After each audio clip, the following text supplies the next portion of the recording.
Notre prochaine invitée est Dr Alexandra Desnoyers, qui est oncologue médicale tout près d'ici à l'hôpital Charlemagne du CIS de la Montérégie-Centre. Après un doctorat en médecine à l'Université de Montréal et une résidence en médecine interne et en oncologie, dis-je, médicale à l'Université de Sherbrooke, Dr Desnoyers a complété un fellowship en oncologie mammaire à Princess Margaret Cancer Center à Toronto. Elle participe à de nombreuses études de recherche clinique permettant aux patientes atteintes de cancer du sein d'avoir accès aux plus récentes molécules en développement. Dr Desnoyers va justement nous parler du chemin parcouru dans le traitement du cancer grâce à ses recherches cliniques. On l'écoute.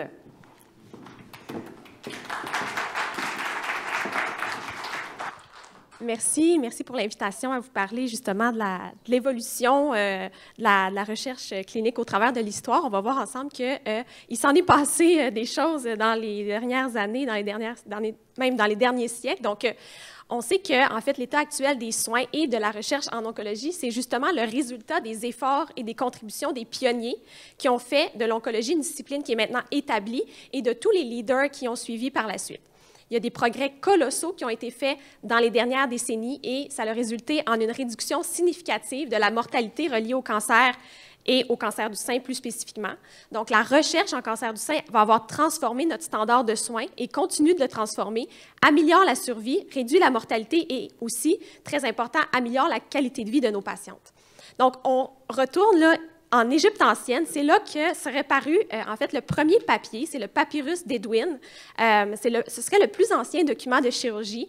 Et on parlait déjà à ce moment-là des tumeurs, du traitement des tumeurs du sein, là, avec la cautérisation, les couteaux, les sels et de la pâte d'arsenic. On décrivait dans ce papier-là que les masses au sein seraient de graves maladies pour lesquelles il n'existait aucun traitement. Et donc, après ça, on avance en Antiquité grecque avec Hippocrate, qui est notre père de notre médecine, et on le reconnaît pour ses contributions à la médecine moderne. Et lui, la croissance néoplasique lui rappelait un crabe en mouvement, et donc l'étymologie du mot cancer et du mot carcinome provient justement du grec pour décrire un crabe. Et il voyait, lui, les tumeurs du sein avec des ulcérations parce qu'on sait que maintenant, c'est rare que les patientes vont se présenter avec des seins où est-ce qu'il y a une masse là, vraiment ulcérée, ouverte à l'air libre. Mais avant, les patientes se présentaient avec des maladies très avancées. Donc, il décrivait les lésions au sein avec des ulcérations saignantes comme des tumeurs qui menaçaient la vie et on pouvait seulement offrir des soins palliatifs à nos patientes. Ensuite de ça, on est rendu en Antiquité romaine et donc Claude Gallien nous a proposé sa théorie des humeurs. Lui, il était un petit peu plus ésotérique dans sa description des maladies et des cancers. Et lui, il disait en fait que la maladie serait l'effet de troubles provoqués sur les humeurs, c'est-à-dire il y avait 4 humeurs, donc le sang, la flegme, la bile jaune et la bile noire. Et donc, ces humeurs-là interagissaient avec les éléments qu'on connaît et les qualités physiques de l'extérieur et aussi la disposition de la Lune. Donc, il croyait justement que la bile noire causait des cancers ulcérés et incurables, alors que la bile jaune causait des cancers qui étaient, eux, curables et non ulcérés. Et donc, il traitait le cancer avec des purgatifs pour diminuer l'accumulation de la bile noire. On avance un petit peu dans le temps maintenant, et donc on se rapporte aux années plus près de nous, mais quand même dans les années 1500, on a Ambroise Paré, qui était un chirurgien français, qui lui traitait le cancer du sein en le recouvrant d'une feuille de plomb qui était couverte de mercure. Donc c'était son traitement à lui.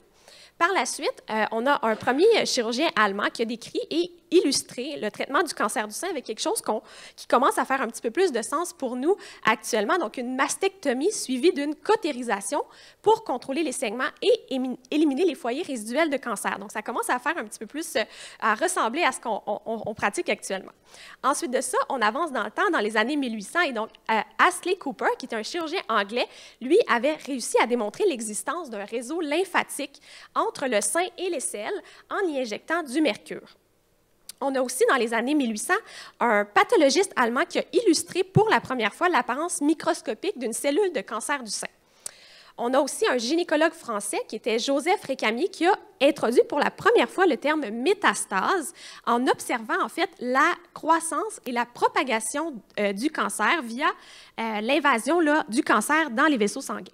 Et donc, plus on se rapproche des années 1900, On a Wilhelm Röntgen qui a découvert les rayons X et Pierre et Marie Curie qui auraient découvert le radium. Et donc, c'est à partir de là qu'on va commencer à introduire la radiothérapie. On se rapproche de nous au Québec. Pendant ce temps, en Nouvelle-France, il y a Michel Sarrazin qui serait le premier chirurgien à avoir pratiqué une chirurgie en Nouvelle-France. À l'Hôtel-Dieu de Québec, dans les années 1700, lui aurait fait l'exérèse d'un cancer du sein auprès de la sœur Marie Barbier de l'Assomption. Et comme anesthésie, de fait intéressant, il a utilisé du vin de Galice. Et on dit que sa chirurgie aurait réussi et que sœur Marie Barbier est décédée seulement 19 ans plus tard après sa mastectomie. Donc, on part de loin. Tout ça, c'était juste pour dire qu'on part de très loin. On décrivait donc jusqu'à tout récemment le cancer du sein comme une maladie qui était redoutée et destructrice. Et donc, toutes les tentatives de traitement s'étaient avérées plutôt un échec jusqu'à la fin du 18e siècle. Et il va falloir attendre l'introduction d'approches chirurgicales agressives et une détection plus précoce de la maladie pour qu'on soit capable d'améliorer le traitement de nos patientes et leur qualité de vie.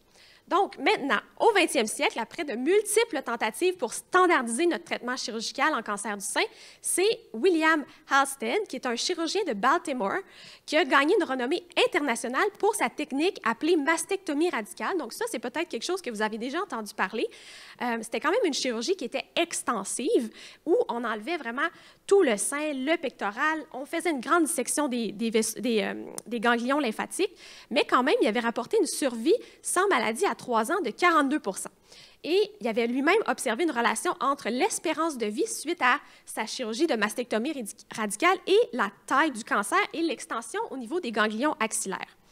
Il a aussi rapporté l'apparition d'un lymphodème permanent aux membres supérieurs suite justement à la mastectomie radicale chez la grande majorité de ses patientes qui n'étaient pas très bien pour la qualité de vie. Donc, on est rendu dans les années 1900. Donc, entre 1910 et 1940, c'est là que le plus grand progrès est survenu dans la recherche en oncologie. Puis, tout ce qui s'est passé entre 1910 et 1940 serait plus important que tout ce qui s'est passé dans tous les siècles précédents.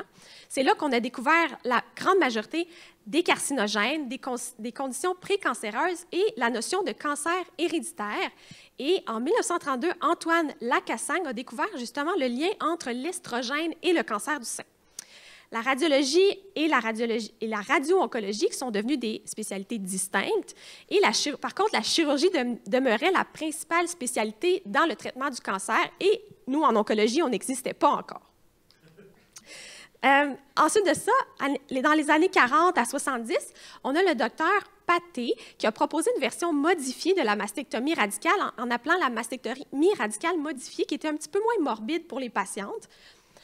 En 1949, on a notre première molécule de chimiothérapie qui a été approuvée par la FDA, donc la chlorméthine, qui était une moutarde azotée qu'on a découvert pendant la guerre. Et dans les années 50 aussi, on a le début de l'ère moderne avec la mammographie comme outil de dépistage qui a permis aussi d'améliorer le diagnostic de nos patientes et de le faire plus précocement. On a découvert les récepteurs estrogènes sur la surface de nos cellules cancéreuses dans les années 60. On a publié pour la première fois en Europe, aussi dans les mêmes années, la stadification, donc le stade du cancer. Et en 1969, on a l'adriamycine qui a été commercialisée, adriamycine qu'on utilise encore dans la plupart des recettes de chimiothérapie qu'on utilise en cancer du sein. Il y a le National Cancer Act en décembre 1971 qui a été signé par Richard Nixon, le président des États-Unis, qui, lui, s'était fait comme mandat de faire la guerre au cancer. Donc, il avait remarqué que le cancer était la deuxième cause de décès aux États-Unis et 1 personne sur 2 avec un diagnostic de cancer décédait de son cancer dans les 5 années qui suivaient le diagnostic. Et lui, il espérait vraiment, avec cet acte-là, d'améliorer, en fait, de prendre action aux États-Unis contre le cancer. Et donc, encore une fois, jusque dans les années 90, on a fait continuer à faire des progrès. En 1978, la FDA a approuvé le tamoxifène, chose qu'on utilise encore aujourd'hui. On a découvert l'oncogène, la protéine HER2 dans les années 80. Et on a identifié les gènes héréditaires du cancer du sein, BRCA1 et BRCA2, dans les années 94-95. Il y a aussi ma naissance qui est apparue dans ces années-là. Donc, Voilà. On a par la suite approuvé l'anastrozole, le trastuzumab, qui sont toutes des molécules qu'on utilise et qui ont changé drastiquement le pronostic de nos patientes. Et donc, tout ça pour vous montrer que la recherche en cancer du sein, ça fait longtemps que ça existe, ça fait longtemps que les gens s'y intéressent, qui veulent améliorer le pronostic de nos patientes. Et tout ça, en fait, a fait en sorte que dans les années 90, on a réussi à faire décliner, en fait, la courbe de mortalité, augmentait pour la plupart des cancers. Et donc, à partir des années 90, on voit que même pour le cancer du sein, ça commence à décliner là, en ce qui a trait à la mortalité. Donc, on a vraiment fait des progrès là, à travers les années. Il y a plusieurs organisations, justement, plusieurs personnes qui se sont penchées, comme le groupe McPick-Sirois à travers les années, qui ont dit « mais nous, on aimerait ça, justement, approfondir la recherche. Qu'est-ce qu'on pourrait faire pour s'unir tout le monde ensemble, puis créer des protocoles de recherche qui pourraient permettre de faire avancer nos connaissances et inclure les patientes, justement, avec nous dans ces projets-là. » Donc, l'exemple que j'ai pris, c'est le NSABP, parce que c'est près de nous, mais il en existe une multitude. Donc ça a été fondé dans les années 50 en Pennsylvanie avec un groupe de regroupement de chirurgiens dont le président était Bernard Fisher. Mais maintenant, là, c'est une organisation qui regroupe 200 institutions membres et plus de 600 centres affiliés, dont font partie la plupart des grands centres aussi au Québec. Donc ça, c'était le National Surgical Adjuvant Breast and Bowel Project. C'était puis eux, là, ils ont défendu l'importance d'études randomisées contrôlées dans l'élaboration de recommandations thérapeutiques versus, auparavant, on se basait sur des données anecdotiques et rétrospectives. Le NSABP là, a eu un impact très précoce dans plusieurs traitements pour le cancer du sein, notamment la désescalade du traitement loco-régional. Donc, eux, ils disaient, OK, c'est bien beau la mastectomie radicale, mais est-ce qu'on peut faire autant de bénéfices en étant en faisant une moins grande chirurgie pour nos patientes? Et donc, ils ont étudié initialement là, la mastectomie partielle combinée avec la radiothérapie, voir si c'était autant efficace que la mastectomie radicale. Une dissection axillaire versus d'aller juste chercher le ganglion sentinelle, de faire une radiothérapie partielle sur le sein versus sur tout le sein. Donc, c'est de là que viennent, en fait, toutes nos indications de traitement, nos recommandations de traitement sont appuyées sur des recherches qui ont été bâties par le NSABP et des groupes similaires. Donc, aussi, le NSABP a fait plusieurs choses, pas juste en chirurgie, mais aussi en oncologie et en radiothérapie. Mais c'est eux qui ont fait les premières grandes études avec le tamoxifène, qui ont fait les études de combinaison de chimiothérapie avec les anthracyclines et les taxanes. C'est le NSABP aussi qui a étudié l'ajout du trastuzumab pour les patientes qui avaient des maladies HER2 positives. Ils ont des études avec l'olaparib pour les patientes qui sont porteuses des mutations BRCA. Ils ont étudié les chimiothérapies néoadjuvantes, adjuvantes et plus encore. Mais malgré tout, ces avancées-là en recherche, il persiste encore plusieurs questions auxquelles on n'a pas de réponse aujourd'hui. Que ce soit en traitement loco-régional, on se questionne encore aujourd'hui, est-ce qu'on peut réduire la chirurgie? Est-ce que tout le monde a besoin d'une chirurgie? Est-ce que, si nos patientes, on a réussi à faire disparaître toute la maladie avant la chirurgie avec nos traitements de chimiothérapie, est-ce qu'on a besoin de faire une chirurgie? Quel est le rôle de la radiothérapie? Pour ce qui est des traitements systémiques, est-ce que tout le monde a besoin de la même chimiothérapie? Est-ce qu'on peut réduire la chimiothérapie pour certaines patientes? Est-ce qu'on fait des combinaisons? Quelle combinaison? C'est quoi la durée qu'on devrait donner la chimiothérapie? Même chose pour les traitements anti-hormones. Donc, quelle durée? 5 ans, 10 ans, 2 ans? Est-ce qu'on fait un switch? Est-ce qu'on fait une suppression ovarienne pour nos patientes préménopausées? Les thérapies ciblées se sont rajoutées par-dessus ça. Les anticorps conjugués, l'immunothérapie. Est-ce que c'est juste pour les triples négatifs? Est-ce qu'on peut combiner avec la chimiothérapie? Bref, plus on cherche, plus on a de questions finalement. Comment on répond à toutes ces questions-là? Bien, c'est avec la recherche clinique, justement. Mais c'est quoi la recherche clinique? Bon, premièrement, on ne cesse d'augmenter. Ça, c'est juste une image pour vous représenter à quel point il y a la quantité de papiers qui sont publiés justement sur une plateforme où est-ce qu'on regroupe toutes nos grandes études, nos grands papiers qui sont publiés. Et ça ne cesse d'augmenter, en fait. Les gens s'intéressent de plus en plus au cancer du sein. Ce n'est pas un sujet éteint et il reste encore plusieurs questions à répondre.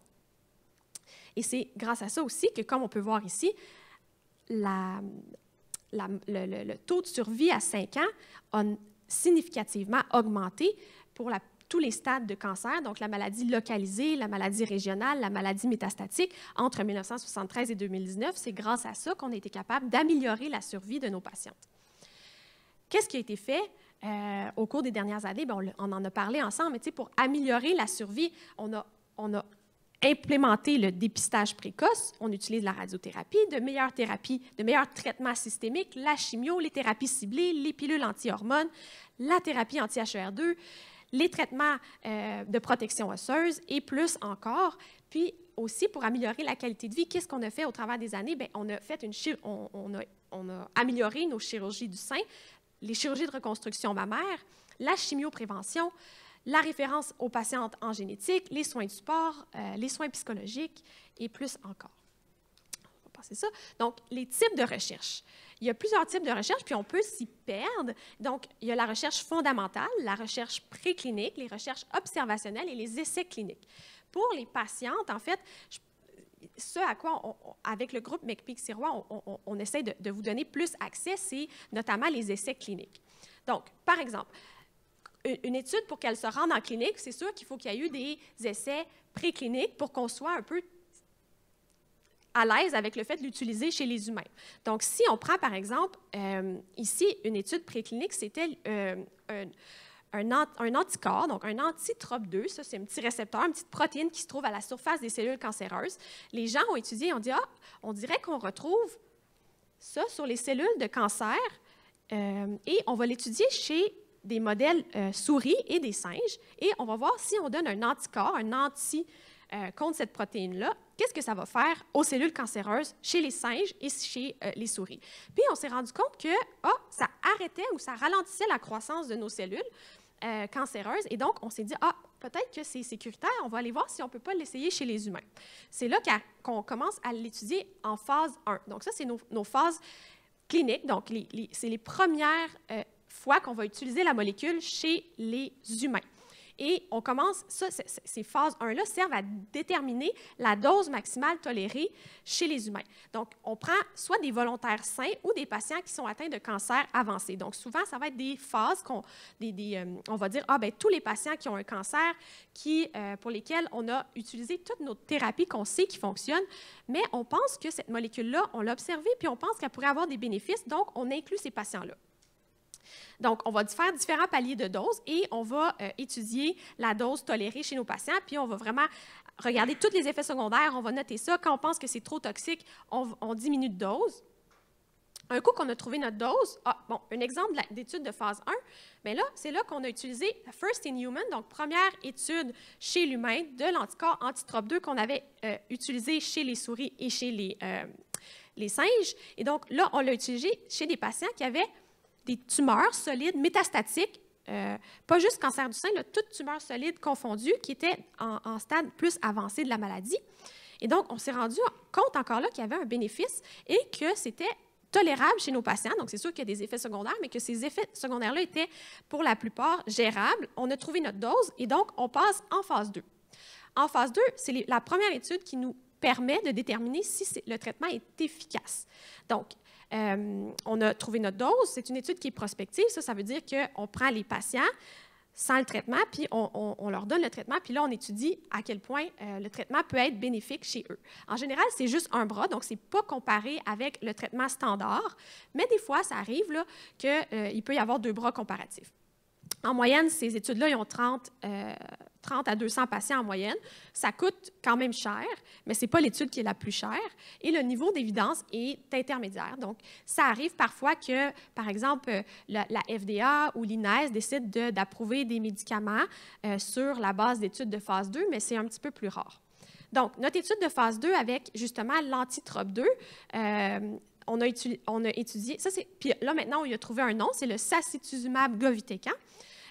Et donc, on l'utilisait chez des patientes avec un cancer du sein triple, parce que là, à notre étude de phase 1, on s'est rendu compte qu'il y avait un petit signal aussi chez les patientes qui avaient un cancer du sein triple négatif, semblait vraiment mieux répondre. Donc, on s'est dit, on va faire une plus grande étude, puis on va l'étudier chez nos patientes avec cancer du sein triple négatif seulement. et on va voir si c'est vraiment efficace comme le signal nous le disait en phase 1. Et donc là, ce papier-là nous a montré, vraiment, l'étude est très intéressante, bien qu'on n'a pas de bras comparateur. Quand on regarde avec nos patientes cancer du sein triple négatif métastatique, les patientes qui ont reçu le sacituzumab govitecan semblaient vraiment bien évoluer et on semblait observer une prolongation de leur survie avec cette molécule-là. Donc, on était très enthousiastes. Ça a été publié en 2017 dans un grand journal là, qui est très important pour nous en oncologie, là, le Journal of Clinical Oncology. Et donc, on a amené cette molécule-là en phase 3. Et donc là, ça, c'est vraiment nos études les plus importantes en cancer, en oncologie, mais dans la plupart en médecine. En fait, quand on a une phase 3 là, qui démontre un bénéfice, c'est là qu'on voit vraiment qu'on devient confiant d'utiliser la molécule. Donc, ça sert à comparer avec notre traitement standard. C'est des études qui sont extrêmement coûteuses, mais c'est elles qui ont le niveau d'évidence le plus élevé. Et donc, c'est le principe requis là, pour traduire un concept biologique en essai clinique. En fait, ça prend... Bon, on sélectionne nos patientes. C'est sûr que, malheureusement, dans ces études-là, on va sélectionner des patientes qui sont en santé parce qu'on veut vraiment avoir l'idée là, des meilleures patientes.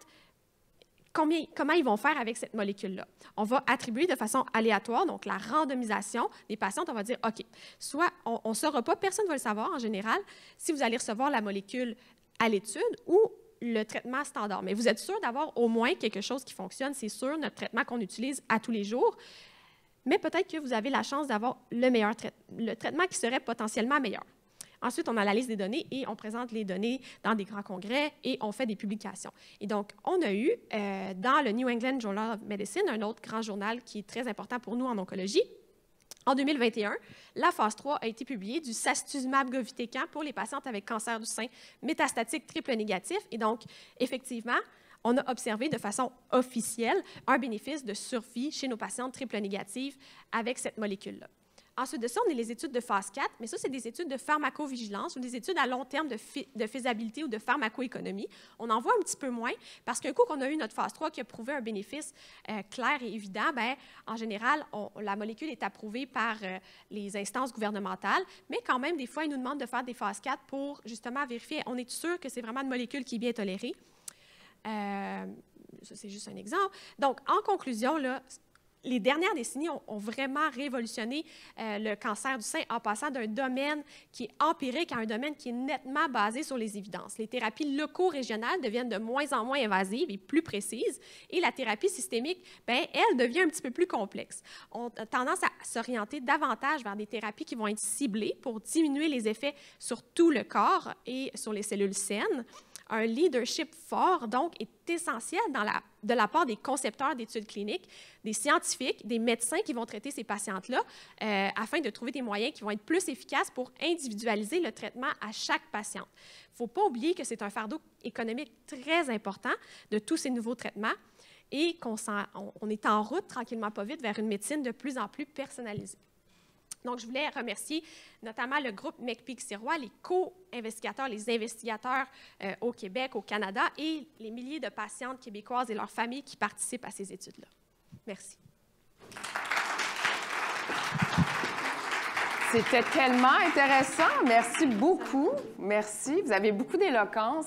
C'est toujours intéressant, la petite histoire dans la grande histoire en plus, et puis tout le chemin parcouru pour ces traitements-là. Est-ce qu'il y aurait des questions en ligne? Oui, vous avez parlé de thérapie ciblée, médecine personnalisée en quelques lignes. Pouvez-vous nous l'expliquer un petit peu vers quoi on s'en va ou donner un exemple?